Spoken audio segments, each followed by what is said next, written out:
Qaysi biri yaxshiroq? Reja bilan bo'lgan kesarcha kesishmi yoki tabiiy tug'ruqmi? Ikki xil yo'l, ikki xil sinov. Bu malika. Unda kesarcha kesish bo'ldi. Hech qanday dard chidab bo'lmas og'riqlar yo'q. Uxladi. Ona bo'lib uyg'ondi. Lekin bu osonlik faqat bir kun davom etardi. Kesarva bu jiddiy operatsiya. Ayolga o'rindan turish qiyin.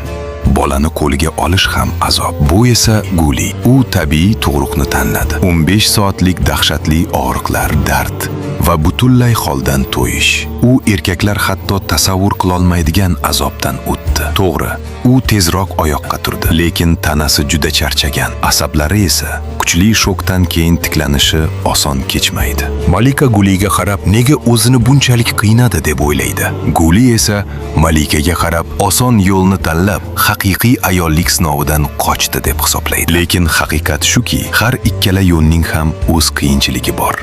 Malikaning organizmi kesilgan joylarni bitirishga ko'p kuch sarflaydi. Gulining ruhiyati va tanasi esa kuchli og'riq va charchoqdan holdan to'ygan. Xo'sh, kim to'g'ri qildi? Siz qanday fikrdasiz?